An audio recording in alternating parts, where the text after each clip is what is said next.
Bismillahirrahmanirrahim.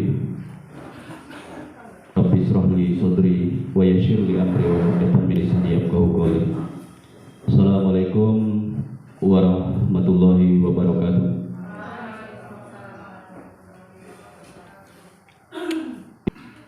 Alhamdulillahirabbil alamin. Sama-sama kita selalu panjatkan puji syukur kita kehadiran Allah Subhanahu wa taala yang sampai saat ini kita masih diberikan nikmat kesehatan, kesempatan sehingga kita bisa berkumpul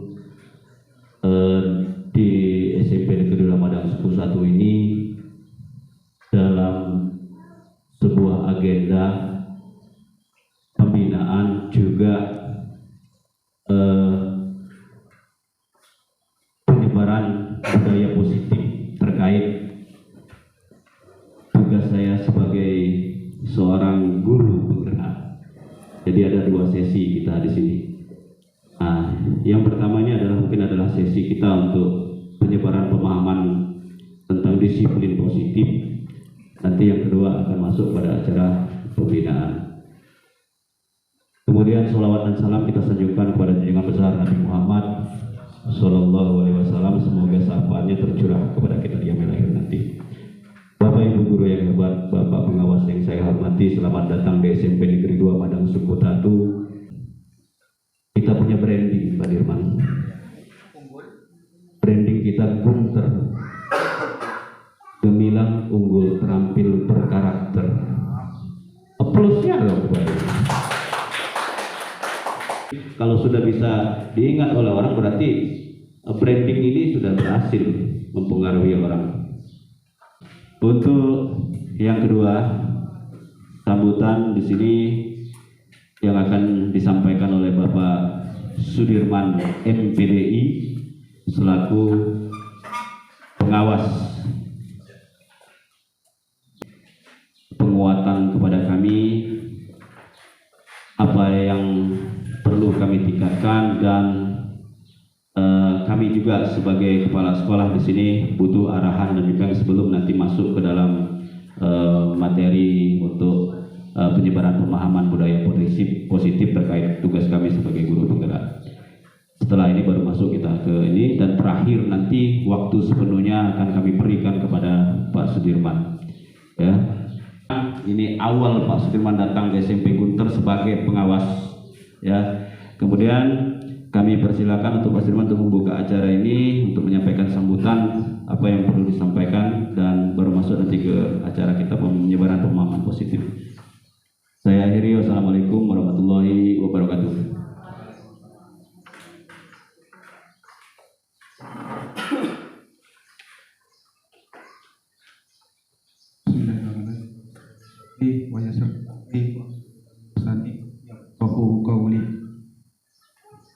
Pergi pagi ke Gunung Terang,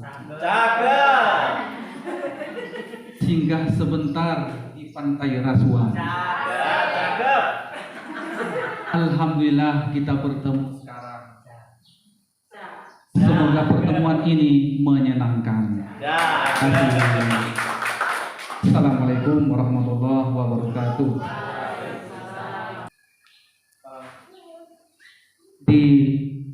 Kalau dalam kondisi lapar nanti tidak fokus ininya pesertanya. Oleh karena itu sambil makan sambil minum Bapak Ibu, biar fokus Bapak Ibu ya, sambil minum tidak apa-apa. Sebagaimana disampaikan oleh Pak Azul tadi, di belakang saya ini saksi mati. Ini yang ini tempat ruangan saya pengantin baru. Dan turang Direktur Jenderal tahun 2023-1483 tersebut sudah diubah menjadi apa? Menjadi pendamping satuan pendidikan.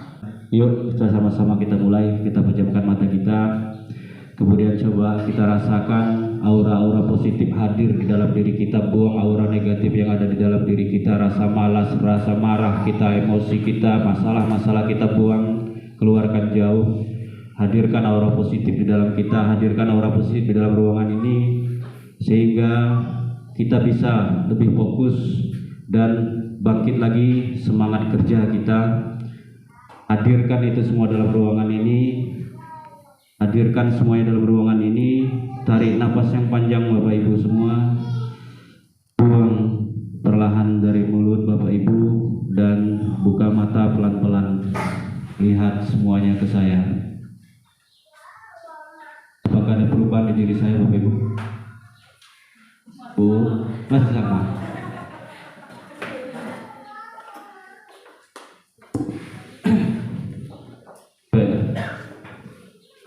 Pak Ferry, selamat bergabung.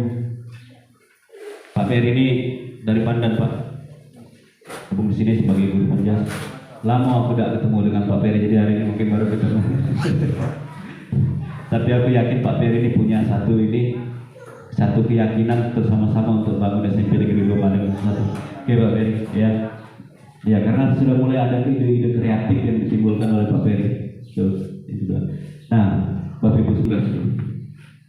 Salah satu dukungan itu adanya bisa berkumpul teman-teman semua itu minimal 10 untuk kegiatan workshop lah ini namanya ya, workshop penyebaran budaya positif. Kenapa pentingnya budaya positif itu? Kenapa harus budaya positif itu kita hadirkan di dalam lingkungan sekolah, gunanya buat apa? Nah ini hari ini yang termasuk dalam budaya positif ini apa saja, dan ini merupakan aksi nyata pada modul 1.4. Lanjut Pak. Nah, untuk membuat ini menjadi lebih lancar, jadi saya susun di sini sebuah rancangan tindakan. Kalau nggak ada rancang kayaknya agak ini. Jadi ada tujuan di sana, ada lanjut Pak di rancangan, ya lanjut. Kita punya tujuan ya. Jadi saya buat rancangan dulu di sini ya. Jadi saya buat rancangan. Tujuan aksi nyata ini adalah satu, yang pertama itu adalah menciptakan kebahagiaan bagi keselamatan bagi murid, mewujudkan murid yang merdeka, disiplin diri dan tanggung jawab yang kuat. Kemudian tujuan yang kedua adalah menumbuhkan budaya positif di sekolah dengan meyakini nilai-nilai kebijakan universal. Di situ saya ambil kata kerja operasionalnya itu adalah menumbuhkan, Bapak Ibu. Kalau dia menumbuhkan itu artinya dia itu sudah ada, terus kita mau keluarkan, kita lebih mau tampilkan, karena memang sudah ada budaya positif di sekolah ini, memang sudah ada, bukan tidak ada, ya, memang sudah ada. Nah, ini tujuan yang akan saya sampaikan kepada Bapak Ibu. Lanjut. Terus tolak ukurnya adalah terbentuknya keyakinan kelas. Kenapa sih keyakinan kelas? Ya, karena keyakinan kelas ini adalah budaya positif. Salah satu hal yang harus kita adakan di dalam kelas itu adalah keyakinan kelas, atau di sekolah itu adalah keyakinan sekolah. Nah, makanya ada tolak ukurnya, yaitu terbentuknya keyakinan kelas melalui kegiatan kesepakatan kelas yang dilakukan wali kelas dan siswa. Tuh, berarti di sini ada tindak lanjut setelah di sini saya sebagai kepala sekolah, bukan sebagai CGP, memberikan tugas kepada wali kelas untuk membuat kesepakatan kelas, terus diyakini menjadi sebuah keyakinan kelas yang akan dilakukan bersama-sama sehingga bisa terwujudnya lingkungan yang memiliki budaya yang positif, ya. Siswa mampu menerapkan dan menjalankan keyakinan kelas yang dibuat. Dari kesepakatan, disepakati, kemudian jadi satu keyakinan sehingga bisa nanti dijalankan di dalam kelas yang sudah dibuat. Lanjut. Untuk tolak ukurnya. Lini masa tindakan. Ini masih masuk dalam rencana tindakan. Sebenarnya. Yang di lini masa tindakan, langkah-langkah yang akan saya lakukan itu adalah hari ini masuk dalam kegiatan yang pertama, sosialisasi kepada seluruh warga sekolah meliputi kepala sekolah. Hari ini dihadiri oleh pengawas, bapak ibu guru yang lainnya. Murid nanti ini adalah tugas bapak ibu untuk menyampaikannya ke murid. terkait disiplin positif 1, kesepakatan kelas 2, profil pelajar Pancasila dan praktek segitiga restitusi. Mungkin baru pertama kali Bapak Ibu dengar segitiga restitusi, saya pun baru beberapa bulan ini mempelajari tentang segitiga restitusi. Bahkan saya buat video-video pendek itu budaya, bukan saya pamer bahwa saya bisa untuk membuat sebuah video-video tutorial pendek. Di situ hanya melatih diri saya agar saya bisa mengingat materi-materi tersebut. Yaitu salah satu. Kemudian itu juga bisa bermanfaat bagi orang lain. Itu salah termasuk juga penyebaran pemahaman juga termasuk ya, berbagi, tapi melalui sebuah media TikTok yang saya pakai ataupun reel Facebook, reel di YouTube. Guru menjelaskan tentang pengertian dan pentingnya kesepakatan kelas. Ini nanti Bapak Ibu diimplementasikan itu di kelas 2 di kelas. Lanjut.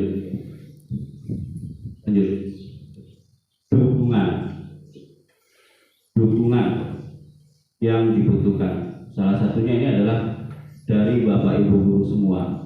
Jadi gagallah seorang guru penggerak dalam implementasi penyebaran pemahaman.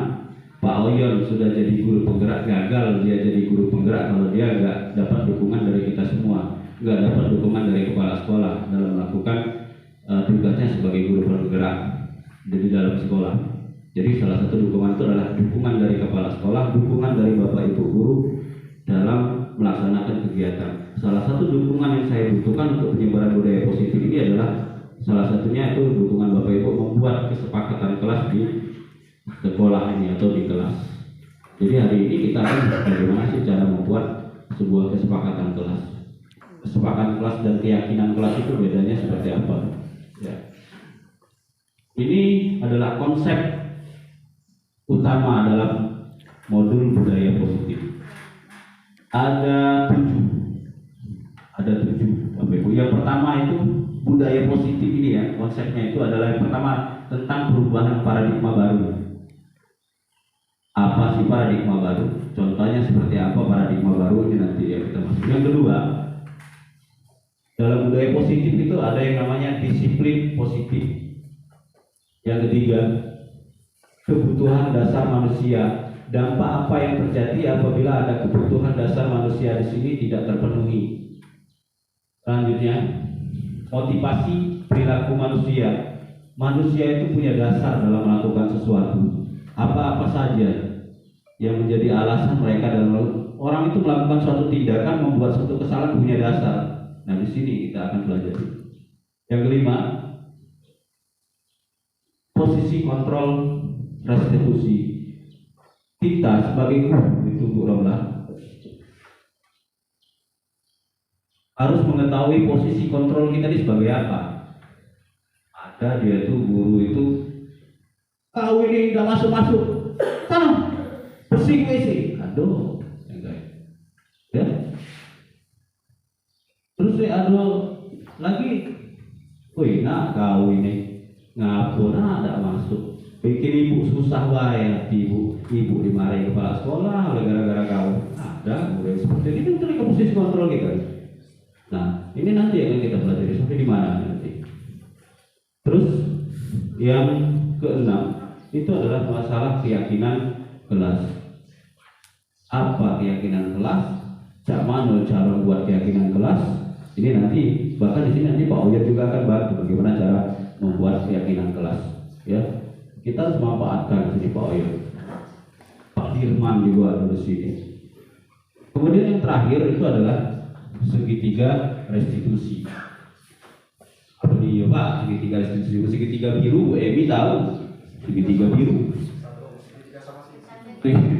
Segitiga seperti sini. Berarti restitusi bentuknya segitiga. Kalau segitiga itu ada bagian dasar, ada sisi samping kiri, samping kanan. Jadi ini yang mana nih segitiga restitusi ini bagiannya kemana? Nah, ini. Siap Bapak Ibu. Materi ini sedikit.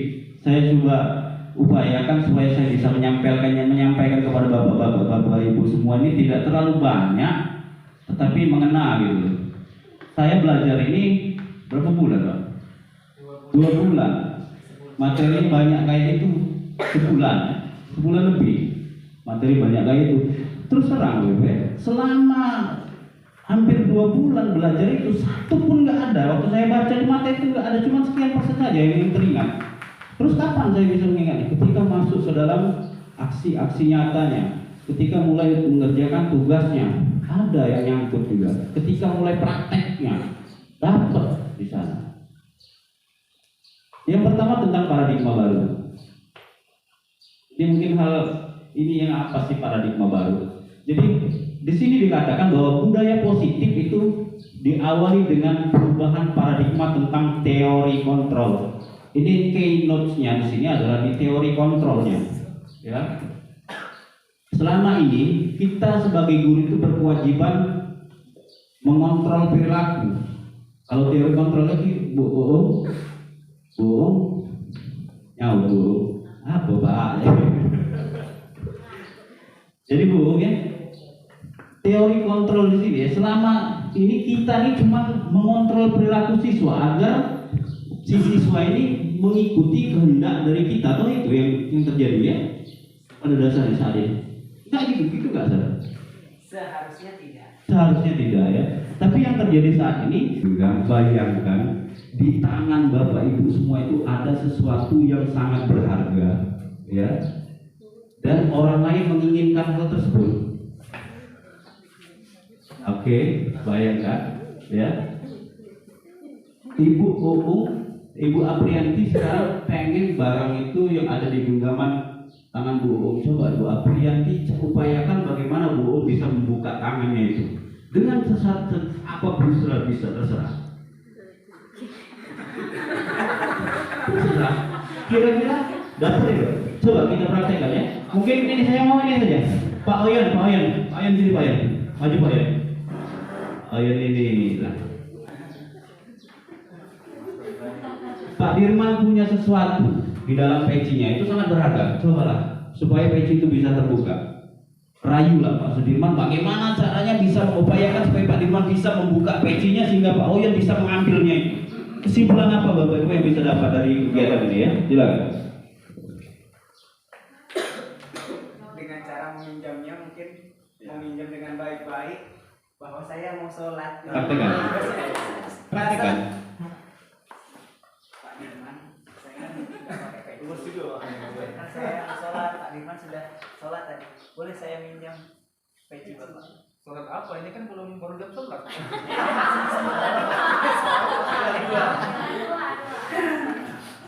Sholat duha Pak, ini masih jam 11 soalnya. Nah, silakan. Berhasil berarti Pak Oyan. Bisa mudah sekali. Kasih tepuk tangan dulu buat Pak Oyan. Makasih Pak Oyan, makasih Pak Dirman. Ya, kira-kira Bu, ini hal contoh yang sederhana ini apa sih yang bisa kita pelajari dari sini Bu? Kalau Bu menurut Bu dari sedikit hanya tepat. Kalau Bu Isti dengan kebaikan maksudnya gimana? Bisa diperjelas lagi? Maksudnya kalau kita meminta dengan secara baik-baik, mungkin orang akan memberinya dengan Kita ya sebagai subjeknya ya. ya. Oke, kita sebagai subjeknya meminta itu dengan baik-baik sehingga objeknya si Pak Dirman tadi bisa meminjamkan. Itu aja. Bu Romlah? Cara hampir sama berarti sama ya dengan Bu Isti. Bu Emi ya? Itu Bu Emi? Yang juga ya itu Bu Yuni. Bu Yunus Fitri ya? Senyum-senyum.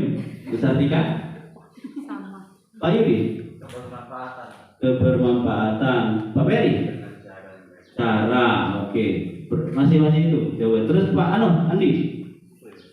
Apa ya? Kesadaran diri ya. Kalau Pak Erwin? Pak Oyan? Pak Bagas dulu? Sesuatu yang kita harapkan kalau kita untuk mendapatkan pencerahan dengan baik-baik, ya Bisa caranya. Oke, Pak Oyan? Ya, coba pakai mic ya. Kedengarannya enggak? Apa sih kesimpulan dari Pak Oyan ini kalau tentang konsep yang pemikiran ini? Ini terkait paradigma baru loh. Ya, terkait dengan paradigma lama, seperti contoh yang dicontohkan oleh Bapak Jul tadi, bahwa ibaratnya selama ini kita adalah menuntut tetapi tidak menuntun. Benar Bapak Ibu, ketika anak tidak ini biasanya awas ya, pokoknya besok kalau ini ya, kan seperti itu. Tetapi kita tidak melihat sesuatu hal yang ada di benak mereka itu apa? Kebutuhan belajar mereka, kebutuhan yang mereka perlukan untuk apa yang menjadi tujuan kita, yang menjadi keinginan kita itu harus kita lihat dari anak-anak tersebut. Kita tidak boleh memaksakan. Makanya setiap anak itu mempunyai kemampuan yang berbeda-beda, mempunyai gaya belajar berbeda, kebutuhan belajar berbeda-beda. Itulah yang nantinya yang akan kita terapkan dalam proses paradigma baru, yaitu intinya dalam proses pembelajaran aja adalah kita bisa menerapkan proses pembelajaran berdiferensiasi, yang mana dalam proses pembelajaran itu nanti kita memperhatikan kebutuhan belajar mereka, Bapak Ibu. Jadi kita tidak bisa memaksa atau menuntut harus seperti ini, tidak bisa, karena sejauh ini karena apa? Sudah dijelaskan juga setiap anak itu mempunyai kemampuan, mempunyai bakat dan mempunyai potensi yang berbeda-beda. Itulah nantinya kita menggunakan pembelajaran berdiferensiasi. Terima kasih. Wes, mantep. Tapi kesimpulannya apa yang disampaikan Pak Oyan tadi?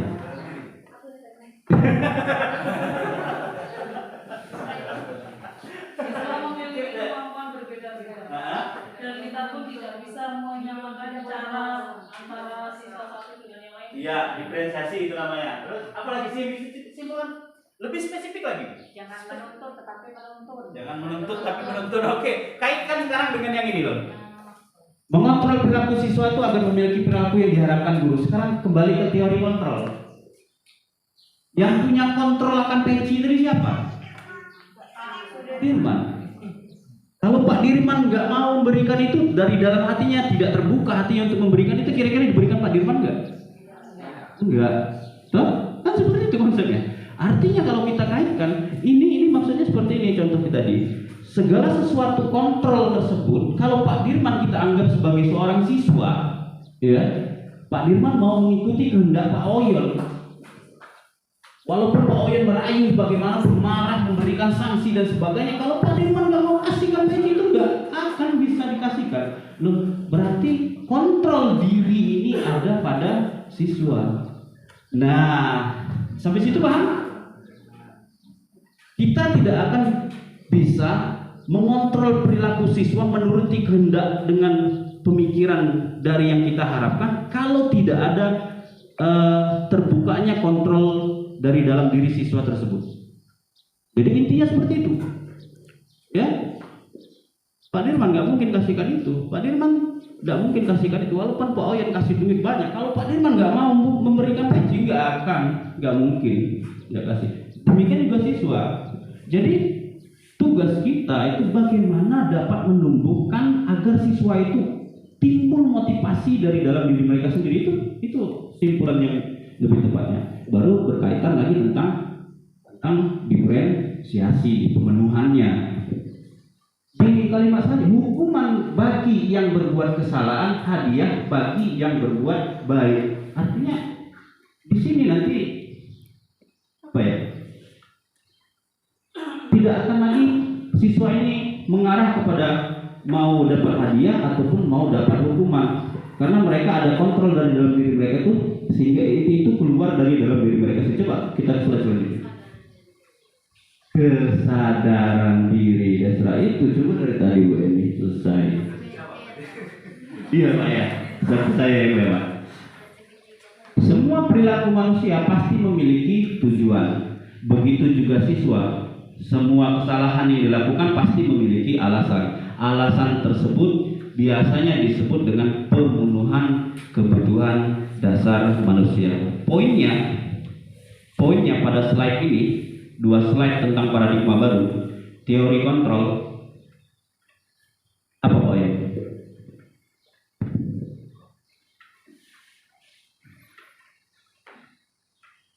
Tentang teori kontrol. Teori guru dapat mengontrol murid. Yang kedua adalah ilusi bahwa kritik dan membuat orang merasa bersalah dapat menguatkan karakter. Yang ketiga adalah ilusi bahwa semua penguatan positif, efektif, dan bermanfaat. Yang keempat adalah ilusi bahwa orang dewasa memiliki hak untuk memaksa. Inilah yang menjadi dasar untuk kita masuk ke dalam paradigma perubahan yang baru. Ya Bapak Ibu, karena apa? Sudah bisa dilihat, yaitu adalah pada poin 4 aja itu adalah ilusi bahwa orang dewasa memiliki hak untuk memaksa. Tetapi tidak seperti itu sebenarnya Bapak Ibu ya. Karena apa, berpikiran apalagi kita sudah guru, udah dewasa, udah guru. Jadi intinya berpikirannya lah kita seenaknya memaksa, tetapi tidak seperti itu. Jadi intinya inilah yang menjadi dasar kita untuk menerapkan paradigma baru di sekolah, Bapak Ibu ya. Terima kasih. Jadi dari dalam diri ya. Ingat, ada yang mau bertanya silakan. Saya oke, mau berdoa.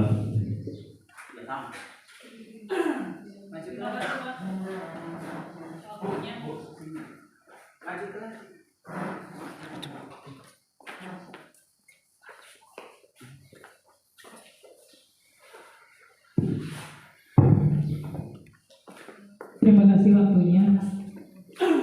Permasalahan yang terjadi di antara Bapak Ibu Dewan Guru, bahkan saya sendiri, untuk paradigma baru ini memang harus kita mulai, akan tetapi rata-rata kita belum bisa menerapkan gaya belajar siswa dalam satu kelas itu. Itu berkaitan dengan waktu tentunya. Karena membutuhkan waktu ketika kita akan memisahkan masing-masing murid dalam gaya belajarnya. Itu yang menjadi permasalahan salah satunya. Jadi terus terang untuk paradigma baru yang akan kita mulai ini baru sementara itu kita masih sebatas mengetahui siswa tersebut mampu nggak memahami contoh dalam bidang agama.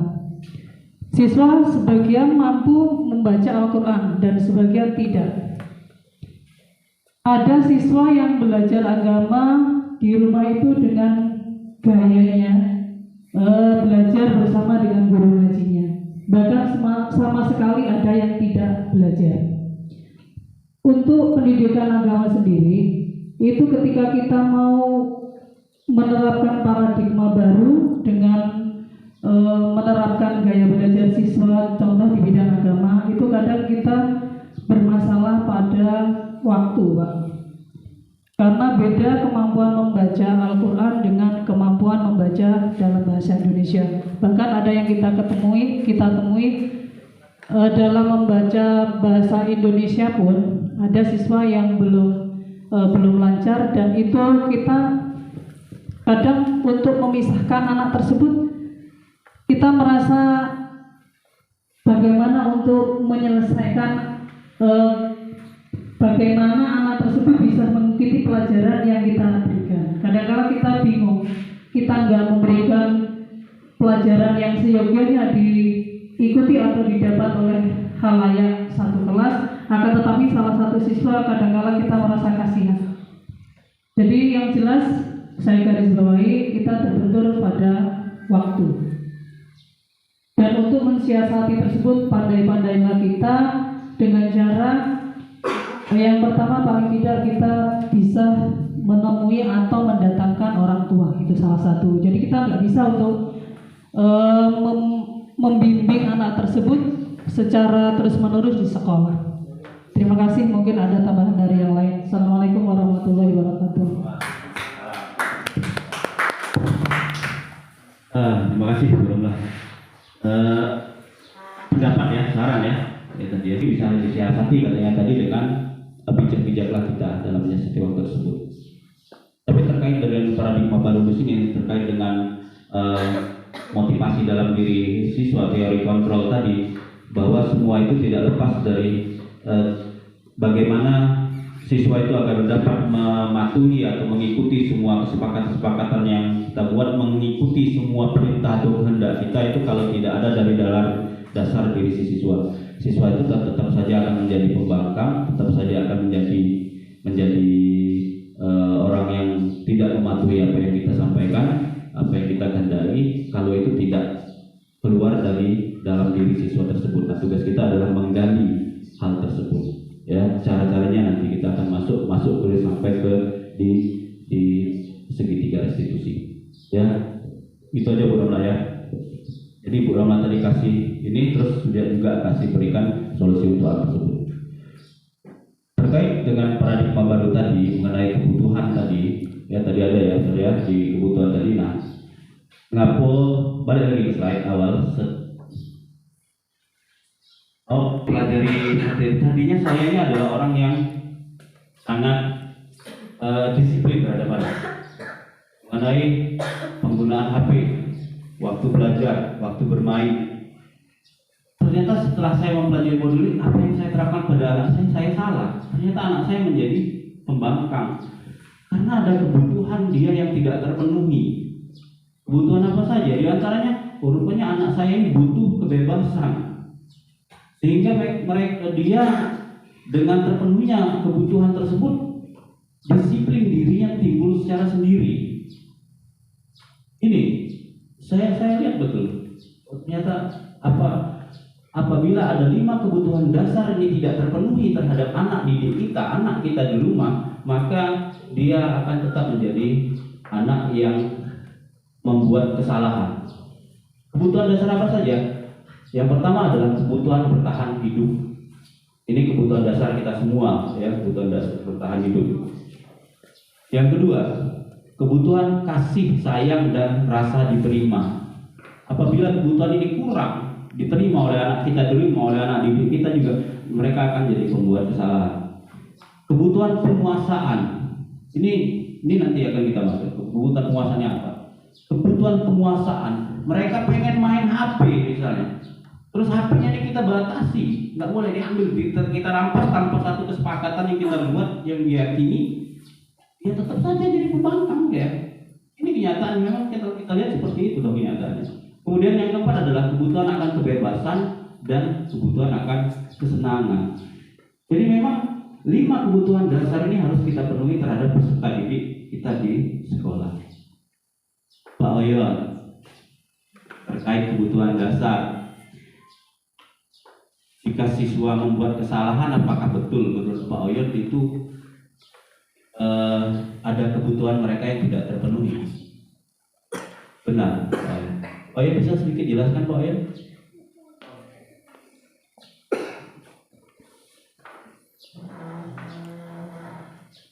Terkait kembali lagi kita flashback, yaitu tadi kita lebih banyak memaksa Bapak Ibu. Ketika makanya adanya salah satu ketika kita membuat asesmen awal murid, tetapi terkait dengan minat bakat murid itu masuk dalam salah satu kebutuhan dasar manusia, yaitu kalau umpamanya termasuk dia melihat bakat dan minat itu. Ini sekarang saya tanyakan kembali ke Bapak Ibu. Nah, kita membuat asesmen awal terkait dengan tapi melihat kebutuhan, bukan kebutuhan, tapi minat dan bakat murid. Minat murid. Nah, itu kita bisa lihat di situ. Kalau umpamanya ada 5, berarti yang mana Bapak Ibu?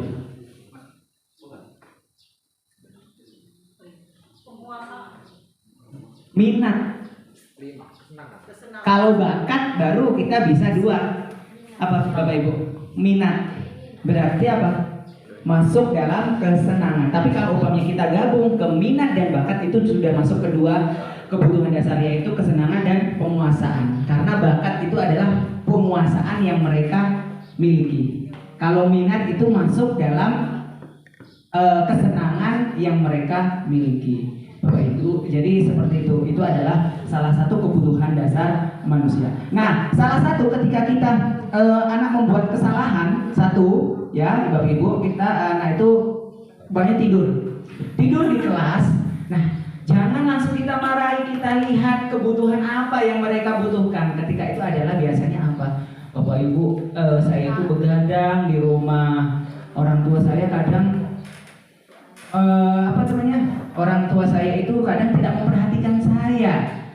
Wes arepe turu arepe terserah. Jadi saya kebanyakan begadang sehingga saya di rumah, saya di sekolah akhirnya tidur. Itu masuk dalam mana Bapak Ibu? Kebutuhan dasar mana?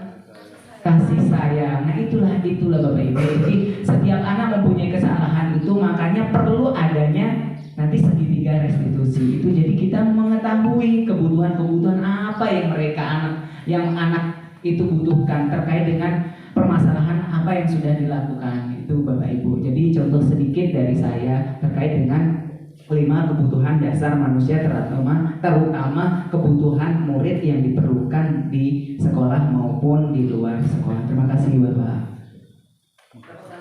Tepuk tangan dulu. Enggak, menurut Pak Oyan, kalau di lingkungan sekolah kita ini loh, SMP Negeri Bandung Suku 1 ini, kebutuhan dasar apa sih misalnya ini? Mungkin pengalaman Pak Oyan dalam menghadapi siswanya, ada nggak pernah menemui siswa nih yang nakal, kemudian Pak Oyan bisa menganalisis ini dia nih ada satu kebutuhan yang kurang, pernah nggak mengalami hal tersebut?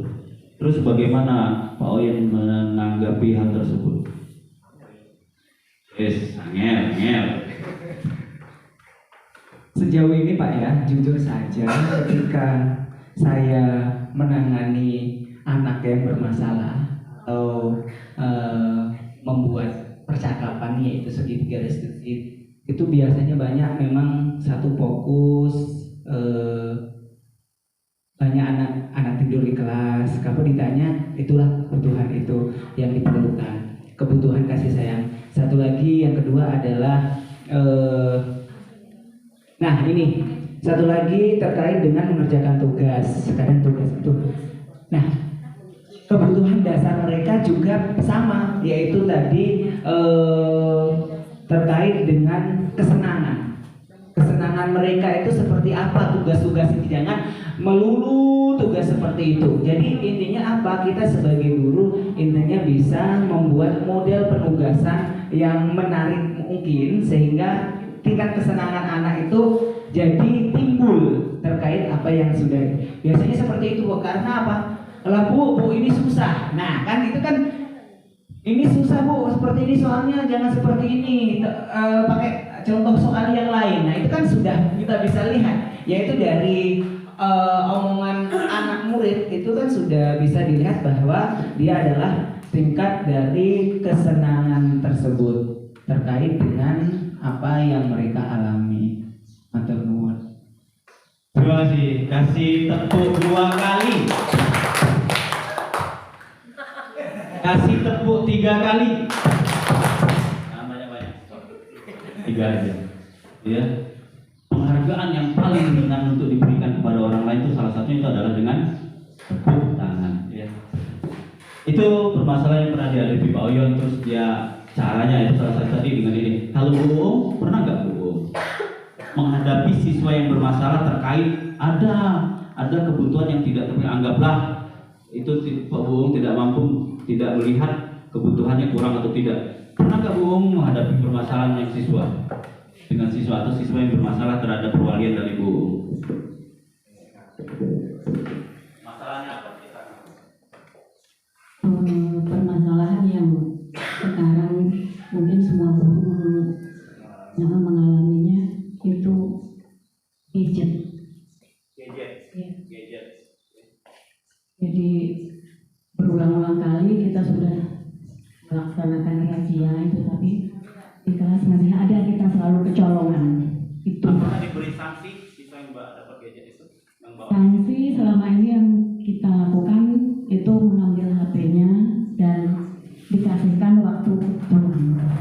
Terus apakah ada perubahan setelah diberikan sanksi tersebut dengan mengambil HP-nya? Ada yang kapok atau jerah, ada yang tidak. Berarti masih tetap dilakukan, tetap membawa HP tetap. Iya, dengan mencuri apa ya? Waktu digunakan. Iya. Ya. Berarti tetap tidak ada perubahan yang dilakukan dengan hukuman yang kita berikan. Ada siswa yang tidak semuanya. Artinya masih perlu ada dorongan dari dalam diri siswa ini. Kalau memang mereka sadar bahwa ini memang sebuah keharusan teman untuk menggunakan HP kemudian ini bahwa mereka betul-betul sadar bahwa ini salah, mungkin mereka tidak akan melakukan hal tersebut. Tapi karena itu tidak keluar dari dalam diri mereka, itu mereka tidak tetap melakukan kesalahan yang sama. Itu kurangnya kesadaran dari siswa. Iya. Terima kasih Bu. Tepuk 2 kali. Pak, masuk Pak. Ya, silakan Pak. Asal jangan keluar nanti dalam sidang.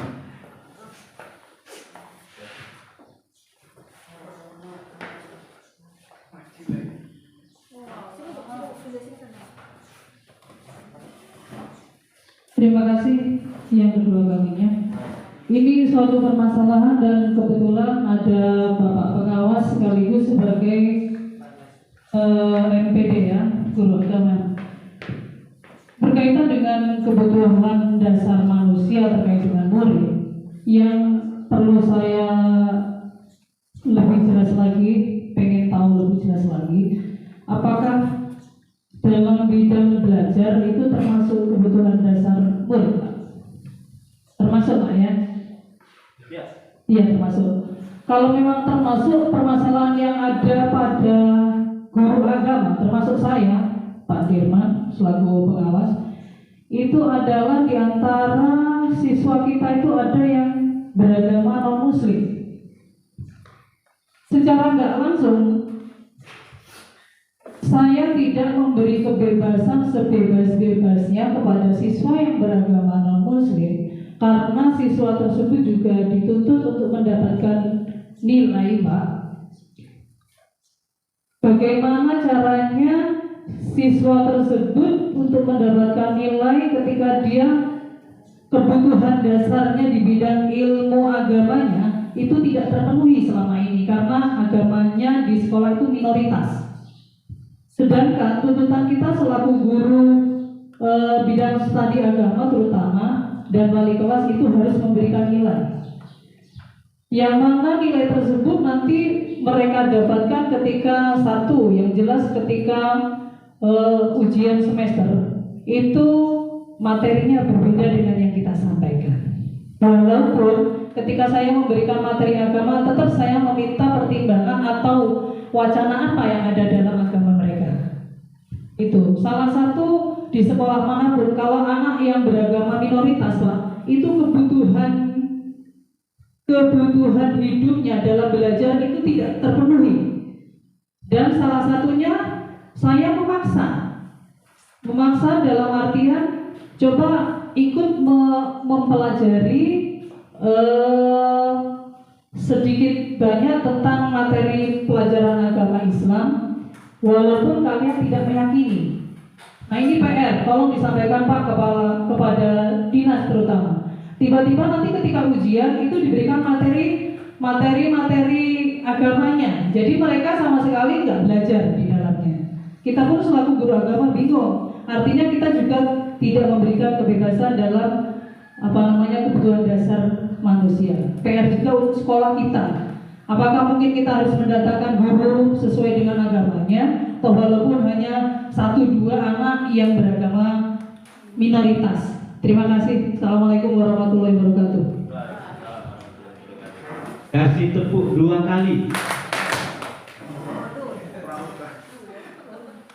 Jadi kita begini ya, terkait dari kebutuhan dasar.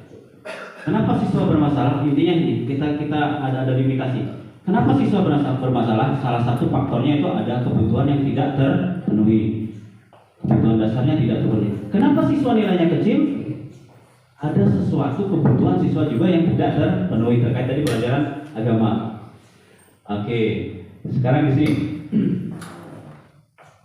Kalau menurut Pak Dirman terkait permasalahan ini, ya, jadi siswa bermasalah itu salah satu faktor adalah ada kebutuhan yang tidak terpenuhi. Demikian tadi juga permasalahan yang disampaikan oleh Bu Romlah.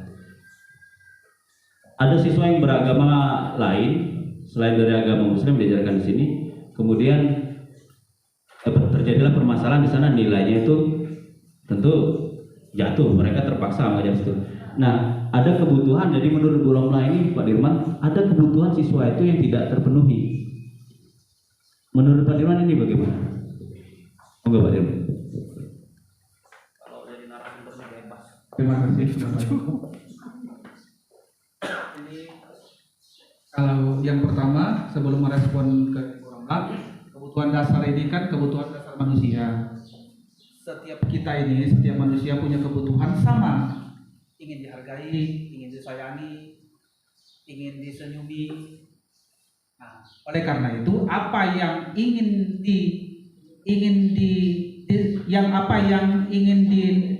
diberikan respon oleh kita kepada siswa, begitu juga kita sebagai manusia ingin juga dilakukan direspon baik oleh siswa. Jadi apa yang tidak mau dilakukan oleh guru kepada siswa, begitu juga guru tidak melakukan kepada siswa. Artinya kalau kita ingin dihargai oleh siswa, siswa juga harus kita hargai. Kalau siswa punya kesenangan, kita juga punya kesenangan, bermacam-macam kesenangan itu. Kesenangan artinya punya hobi masing-masing, kesenangan bermain, kita juga seperti itu. Nah, oleh karena itu apa yang ingin dilakukan oleh anak, kita juga ingin lakukan, artinya sama. Intinya satu saja, menghargai sesama, menghargai siswa, guru menghargai siswa menghargai guru. Ini kesimpulan daripada ini. Itu yang pertama. Yang kedua, ini pengalaman kami. Kalau di sini, di kita dulu di sini Bu, 100% ya, nggak tahu sekarang sudah berapa yang non muslimnya? Ada ya? Ada. Nah, kalau pengalaman saya kemarin di Gunung Batu juga 100% muslim, tapi pengalaman saya di SMP Negeri 1 Surabaya Barat di Betung itu setiap tahun ada non Hindu, ada Kristen, ada Katolik, dan muslimnya sebagian besar jelas ya. Nah, ini trik saya. Karena kita kan ada sumber belajar nih, bukan hanya kita sumber belajarnya, tapi juga dengan kerjasama dengan wali murid atau orang-orang yang berkompetensi di bidang itu. Nah, hanya saya kerjasama dengan pasturnya, dengan pendetanya. Saya kasih surat atau saya panggil ketemu langsung, kemudian ini tolong anak-anak ini dibina, kemudian nanti ketika di akhir ini kasih penilaian baik perilakunya, kognitifnya maupun keterampilannya, kemudian nanti kasihkan di akhir pelajarannya kita dapat nilai. Tapi kita juga menilai, bukankah dalam agama itu ada akhlaknya? Kan Islam itu kan pelajaran agama Islam itu kan dibagi ada beberapa aspek. Ada akidah akhlak, ada Al-Quran, Al-Quran hadis, ada fikih, ada tarikh, sejarah. Nah, dalam aspek akhlak itu juga kita juga menilai anak itu. Artinya kita tidak berhenti di sini, tapi kita kerjasama dengan sumber belajar yang lain, misalnya pendeta atau pastor atau yang lain yang pasti ada di setiap daerah itu ada mereka. Itu saja. Terima kasih. Terima kasih untuk Pak Dirman. Kasih tepuk 3 kali. Iya, awalnya demikian, tapi lama-lama memang harus dirubah sih paradigma yang seperti itu. Sebagai pendidik, tujuan kita, cek terus Pak. Ya, sebagai pendidik, tujuan kita adalah menciptakan anak-anak yang memiliki disiplin diri sehingga mereka bisa berperilaku dengan mengacu pada nilai-nilai kebajikan universal dan memiliki motivasi intrinsik, bukan ekstrinsik. Motivasi intrinsik itu apa Pak Yudi? Kalau guru BK pasti tahu. Guru lain aja tahu, apalagi guru BK kan gitu. Motivasi intrinsik. Motivasi yang muncul dari diri kita sendiri. Yang muncul dari diri kita sendiri. Ekstrinsik kebalikannya berarti ya. Ya. Kalau motivasi yang muncul dari dalam, harusnya itu yang mana Pak ini? Ekstrinsik atau intrinsik? Mana Pak? Harusnya yang mana? Motivasi itu harus tumbuh itu yang mana? Yang motivasi intrinsik atau ekstrinsik? Yang itu ekstrinsik. Ekstrinsik. Motivasi intrinsik tadi adalah motivasi dari dalam diri. Mana yang paling baik? Ya, motivasi ekstrinsik. Ekstrinsik. Jadi menurut Pak Yudi itu adalah motivasi ekstrinsik. Kalau menurut Bu Isti? Intrinsik berarti ya. Kalau contoh yang ekstrinsik yang pernah kita lakukan di sekolah ini pernah nggak? Memotivasi siswa itu yang ekstrinsik pernah nggak kita lakukan? Saya juga mungkin pernah ya. Kalau Bapak Ibu memberikan hadiah kepada siswa atas keberhasilannya, memberikan imbalan atas apa prestasinya, ini motivasi ekstrinsik atau intrinsik? Ayo, intrinsik.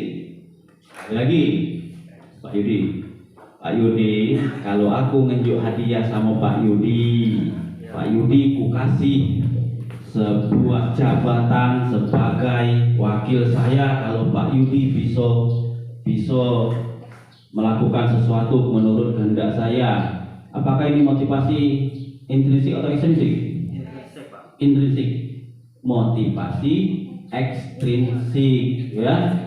Ekstrinsik itu dari luar karena adanya hewan. Yang dari dalam diri itu Pak Yudi melakukan sesuatu tanpa ada hadiah imbalan, tapi Pak Yudi melakukannya itu berdasarkan keinginan diri sendiri untuk memajukan sekolah. Itu namanya motivasi intrinsik. Kebalik Pak Yudi, nggak apa-apa. Kasih tangan dulu loh. Kasih tangan, kasih tepuk tangan. Oke, nggak apa-apa Pak Yudi, itu biasa. Nah, yang akan kita ini kan itu yang kita munculkan pada siswa ini, kepada seluruh warga sekolah itu adalah motivasi intrinsiknya, bukan ekstrinsiknya. Jadi disiplin positif merupakan salah satu cara penerapan disiplin yang bertujuan untuk menumbuhkan kesadaran serta memberdayakan anak untuk melakukan sesuatu tanpa paksaan, tanpa ancaman ataupun hukuman. Tugas berat, tidak mudah itu munculkan itu, tidak mudah. Saya pun bagaimana memotivasi Bapak Ibu, bagaimana memotivasi Ibu Romlah, yang teman-teman lainnya, tidak cukup dengan kata-kata. Ada perbuatan memang yang ditunjukkan, ada tujuan-tujuan yang sudah dilakukan, dibuktikan dengan hasil dan karya-karya. Akhirnya sedikit demi sedikit ada motivasi yang timbul dalam diri Bapak Ibu. Kan seperti itu, ya. Motivasi perilaku manusia merupakan dorongan. Motivasi merupakan dorongan yang timbul pada diri seseorang secara sadar atau tidak sadar melakukan sesuatu tindakan dengan tujuan tertentu. Nih, satu, menghindari ketidaknyamanan hukuman. Murid melakukan disiplin itu karena takut dihukum. Jadi, karena dia takut dihukum. Itu motivasi ekstrinsik. Mendapatkan imbalan atau penghargaan. Murid melakukan disiplin diri karena ia ingin mendapatkan imbalan. Motivasi ekstrinsik gitu. Jadi, menghargai nilai-nilai kebajikan diri sendiri, itu yang ketiga. Murid melakukan disiplin karena sadar akan nilai kebajikan dirinya. Ini baru motivasi intrinsik. Mana yang paling baik Pak Yudi? Nomor berapa? Nomor 3. Tarik nafas Pak Yudi. Buang dari mulut sana. Ya. Jelas ya Pak Yudi ya? Bagaimana PR kita menumbuhkan itu sekarang masalahnya. Ini tugas kita bersama. Ini baru penyebaran pemahaman saja. Yang saya lakukan ini terkait aksi ini adalah penyebaran pemahaman. Terkait hukuman dan penghargaan. Hukuman dan penghargaan itu masuk dalam identitas gagal. Bu Isti, ya, Bu Emi ini yang sering saya dengar. Bersihkan dulu isi itu.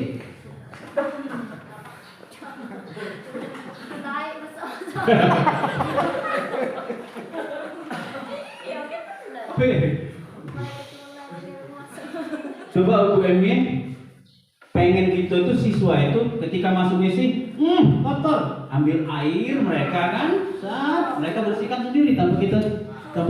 Nah itu yang akan kita lakukan ini untuk selanjutnya, tugas-tugas kita bersama. Bagaimana itu memunculkan hal tersebut. Identitas dari gagal sebuah konsep disiplin itu salah satunya dengan hukuman dan penghargaan. Hukuman menyakiti, tidak nyaman, murid itu takut, sifatnya memaksa, murid menyembunyikan masalah, murid menjadi rendah diri.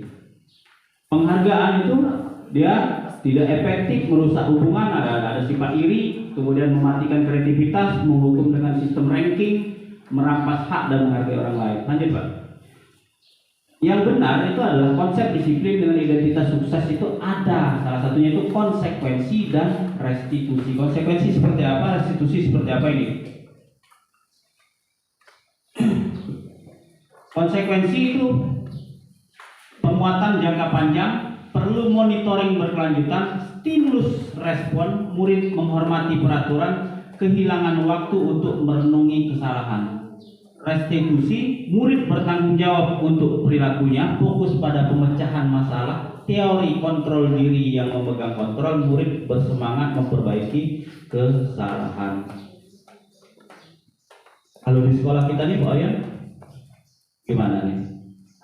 Bisa nggak kita, mampu nggak kita secara sama-sama kita merubah konsep yang ada di sekolah kita ini, sebuah hukuman yang kita lakukan kepada siswa sekarang secara perlahan bersama-sama kita rubah menjadi sebuah konsekuensi dan sebuah restitusi.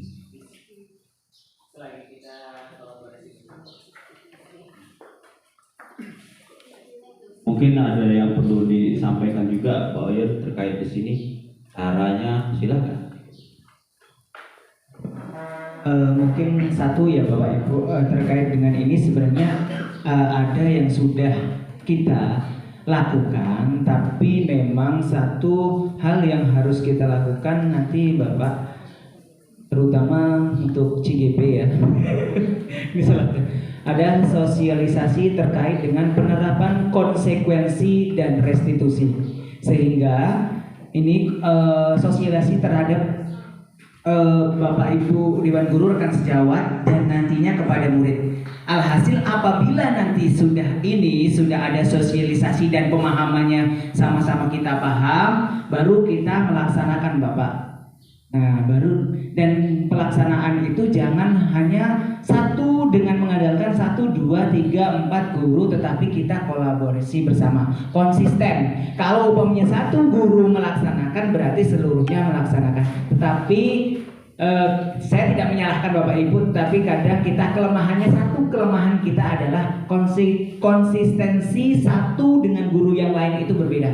Ketika satu guru menyerukan seperti ini, yang guru lain tidak seperti itu, adalah kelemahan kita. Jadi adalah intinya sama-sama konsistensi dalam penerapan konsekuensi dan restitusi, dan kita sama-sama menerapkannya secara bersama-sama. Seperti itu. Insya Allah terlaksana terkait dengan konsekuensi dan restitusi, tidak lagi hukuman. Terima kasih. Jadi ini bukan cuma tugas CGP loh. Terus saya tanya, tugas guru, terlebih ini tugas kita bersama ya dari dalam. Kasih dulu tepuk 3 untuk Pak. Apa yang sekarang? Tepuk 3 jempol ya. Tepuk 3 jempol. Ya. Lanjut.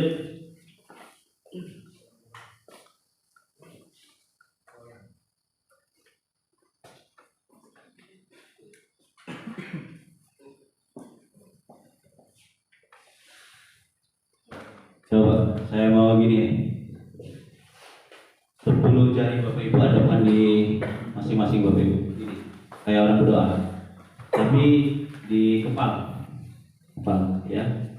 Nah ya, di depan, taruh di depan muka. Gini, ikuti saya ya. H. Yang semangat dong. Ya, serius. H.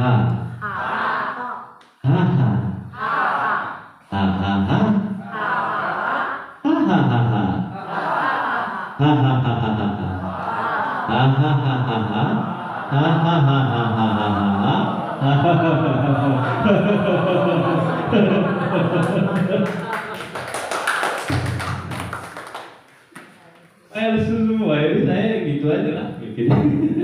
Lama-lama Bu, kalau suami ibu merengut di rumah aja kayak itu, Pak, ikut aku baca. Enak buat dia ketawa. Bu Emi juga sudah sudah ya? Oke, kita kembali ke restitusi.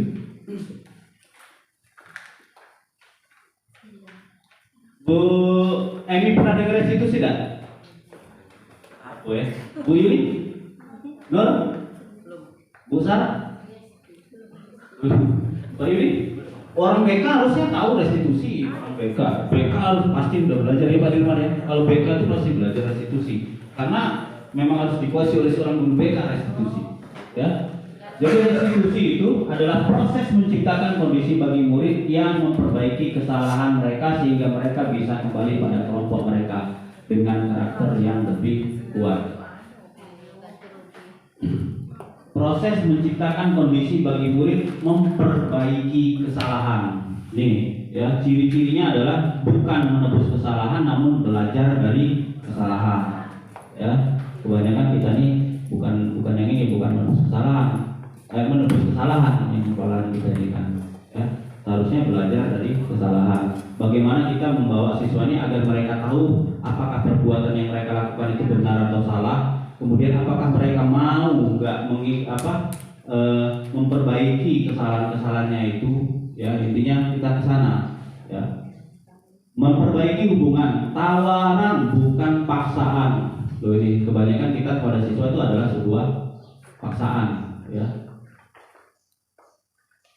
Oh ya Pak, di Kumpring bisa diterapkan restitusi nanti, ya. Itu ya, boleh di Kumpring tetapkan. Kumpring, ya. Menuntun untuk melihat ke dalam diri, mencari kebutuhan dasar untuk yang mendasari tindakan, fokus pada karakter bukan tindakan. Itu ciri-ciri dari restitusi. Lanjut Pak. Perbedaan. Sekarang ini ada contoh kasus. Kasus siswa sering tidak mengerjakan PR. Hukuman ya, itu adalah guru menghukum siswa tersebut hormat bendera 10 menit. Guru marah dan murid menjadi takut.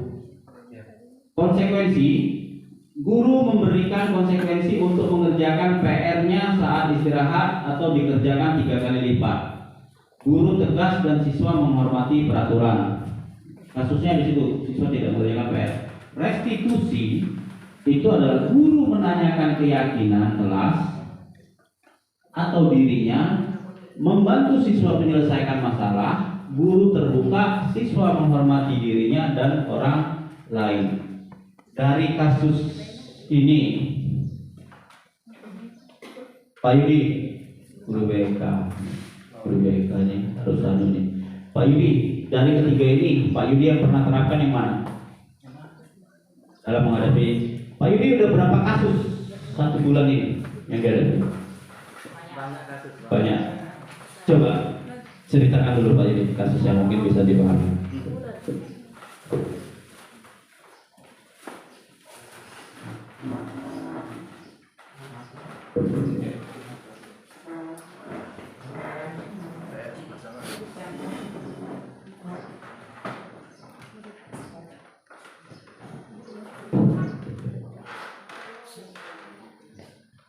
Kasus yang saya sudah temui, ini anak malas untuk masuk sekolah atau bolos. Apa yang Pak Yudi lakukan terhadap anak yang tidak masuk sekolah atau bolos tersebut? Memberikan motivasi untuk apa sih pentingnya itu untuk kita rajin masuk sekolah, belajar untuk mencapai cita-citanya. Memberikan motivasi kepada siswa. Ada lagi Pak? Terus itu kita lakukan home visit pada siswa yang tidak masuk atau bolos. Oke. Hukuman dikasihkan nggak? Hukuman tidak secara dikasih. Apakah siswa diarahkan untuk bahwa mereka melakukan ini, kesalahan ini, konsekuensinya ini, kamu akan dapat seperti ini, apa nggak ada penjelasan seperti itu? Kalau itu ada penjelasannya Pak, cuma kita lempar ke guru yang lain maksudnya untuk memberikan hukuman supaya Kan di BK nggak ada itu yang namanya hukuman, Pak. Oh, ya. Oke. Jadi ketiga ini yang mana dari kasus tersebut yang mana yang lebih baik? Yang lebih baik itu restitusi. Oke. Berarti Pak Yudi nanti bersedia menjadi orang pelopor untuk penggunaan restitusi di sekolah kan? Insya Allah, Pak. Oke, karena ini berkaitan gini ya. Kita berkaitannya gini, tindak lanjut dari restitusi nanti saya akan bentuk komite restitusi. Anggotanya itu adalah guru BK, wali kelas. Ya. Sudah Pak Yudi? Cukup. Terima kasih Pak Yudi. Tepuk 3 kali. Coba yang lebih. Gini Bu ya. Jadi restitusi itu tadi tuh kita ini akan mengajak anak itu tuh melihat bahwa yang mereka lakukan itu salah loh. Jadi tindakan sekolah selanjutnya saya sebagai top leader akan membuat sebuah komite restitusi. Komite restitusi itu anggotanya adalah guru BK dan Bapak Ibu wali kelas. Ya, sebelum komite restitusi ini akan berperan aktif di dalam kelas, maka guru penggerak saya dan Pak Oyon akan memberikan penguatan kepada komite restitusi yang isinya itu adalah wali kelas dan guru BK tadi. Kemudian tugas-tugas apa yang akan dilakukan oleh komite restitusi itu akan nanti kami berikan penguatan di sana. Jadi Pak Dirman, setelah ini juga kami akan membentuk sebuah komite restitusi. Kalau cuma ini sampai di guru saja, maka permasalahan itu akan tidak terfollow up. Makanya kami beranggapan, kami memikirkan ini bahwa penting untuk membentuk sebuah komite restitusi di sekolah. Selanjutnya terkait kelima posisi kontrol, satu-satu aja Pak semuanya ya. 5 posisi kontrol ya. Ini yang saya bilang tadi tentang 5 posisi kontrol ini. Dimanakah kita saat ini? Ya. Yang pertama itu adalah posisi kontrol kita itu sebagai penghukum. Yang kedua, penghukum membuat rasa bersalah. Yang ketiga, teman. Yang keempat, pemantau. Yang kelima itu adalah manajer. Posisi kita sebagai guru sekarang itu ada di mana? Apakah sebagai penghukum, pemantau? Saya mau ada Bapak Ibu semua berefleksi. Kalau Pak Oyan sebagai apa? Pak Oyan sebagai teman dan manajer. Kenapa demikian? Karena saya jarang melakukan yang namanya menghukum. Hukum. Kalau hukum, teman dan penghukum. Teman dan penghukum apa ya nih? Penghukum. Bu Emi? Penghukum. Saya sering dengar setiap hari dengan penghukum, betul Bu Emi. Ya, Bu Romla? Teman dan manajer Pak. Teman dan manajer, oke. Memposisikan sebagai teman ketika anak tersebut melakukan kesalahan, contohnya itu kita panggil, kita berdialog sebenarnya permasalahannya. Nah, itu kita sebagai teman. Oke, makasih. Baik ya, Pak Andri. Situasional Pak. Teman dan manajer.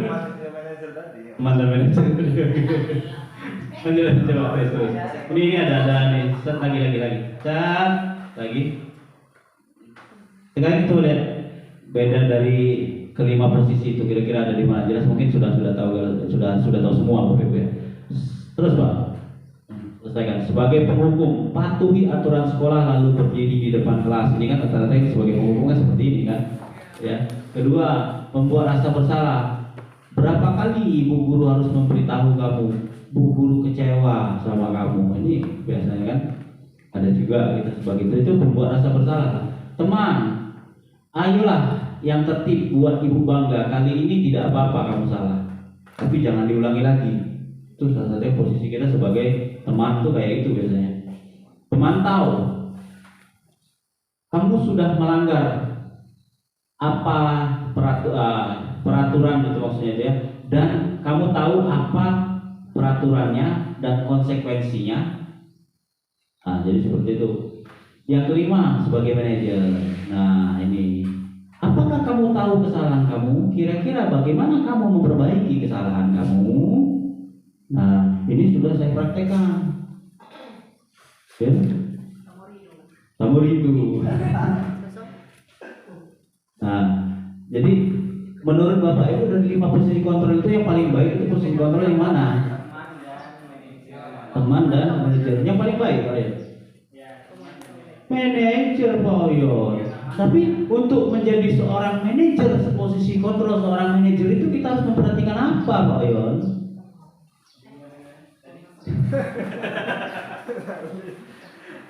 Terkait posisi kita sebagai manajer, apa yang harus kita perhatikan di sana? Apa yang harus kita ketahui? Aturan, caranya, Bu. Caranya. Bagaimana cara kita bisa untuk duduk sebagai posisi manajer di sana? Posisi kontrol kita. Caranya kita harus mempelajari segitiga restitusi. Lanjut. Iya, itu. Oke, lewatkan dulu keyakinan kelas. Terakhir aja, lewatkan aja. Nanti keyakinan kelas terakhir. Nah, ini terkait segitiga restitusi. Ya, saya sudah share ya di sana. Itu tujuan saya bukan pamer, tapi saya ingin memberikan adanya harapan saya, adanya umpan balik di sana ya. Ya, coba segitiga restitusi satu-satu, klik satu. Ada 3 langkah dalam segitiga restitusi itu. Yang pertama itu adalah menstabilkan identitas. Ya. Yang kedua, ini contohnya. Menurut kamu perbuatan yang kamu lakukan itu benar atau salah? Setiap orang itu pernah melakukan kesalahan. Tidak ada orang yang benar atau tidak ada orang dunia ini yang sempurna. Ini menstabilkan identitas. Langkah yang pertama. Langkah yang kedua adalah validasi tindakan yang salah. Kamu pasti punya alasan mengapa melakukan itu. Sekarang ceritakan apa alasan kamu. Masuk dalam tindakan validasi tindakan yang salah. Menanyakan keyakinan.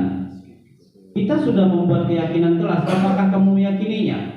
Jika kamu meyakininya, bersediakah kamu memperbaiki kesalahan tersebut? Apa rencanamu untuk memperbaiki hal tersebut? Hal yang paling dasar itu dari segitiga itu adalah menstabilkan identitas. Coba di play saja itu.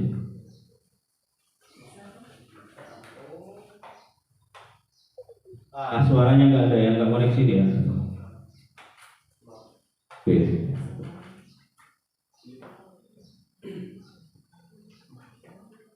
Oke, terkait dari segitiga restitusi, Bapak Ibu ya, dari ketiga langkah ini.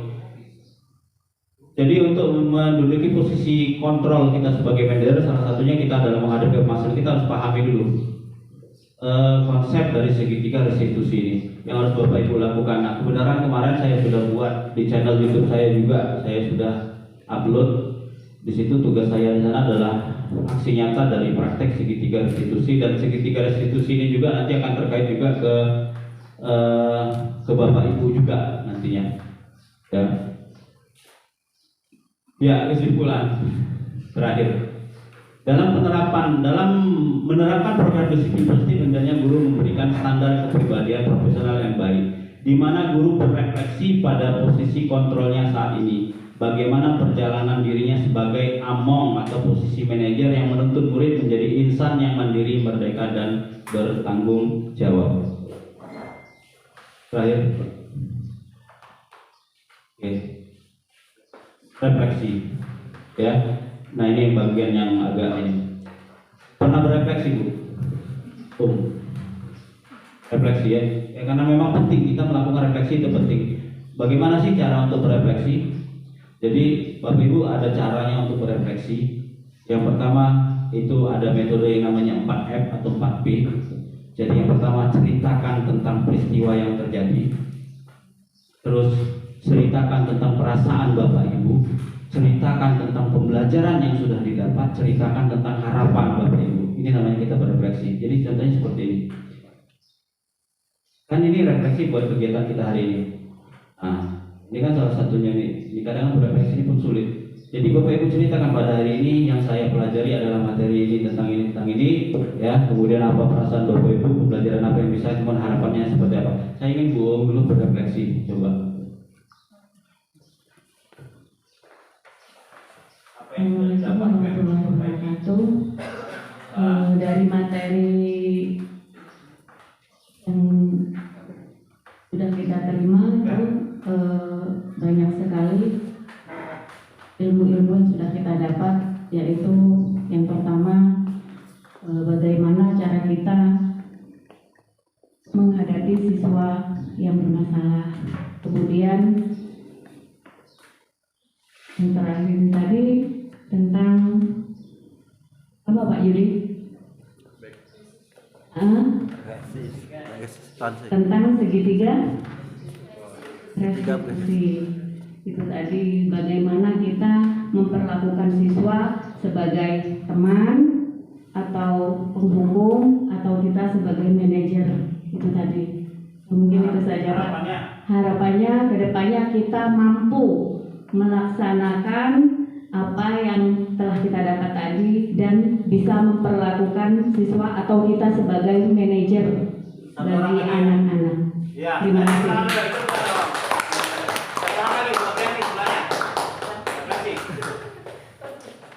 Ya, refleksi saja. Silakan. Ibu. Ya, itu. Peristiwa, perasaan, pembelajaran, perubahan.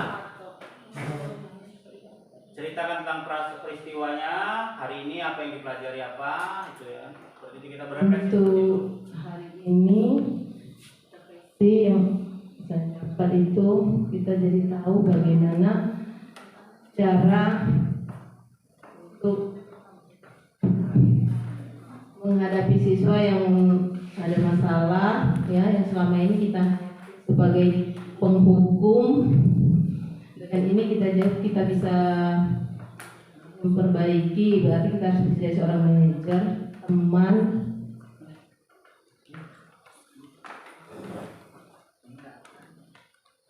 Terus harapannya saya jadi tahu atau bisa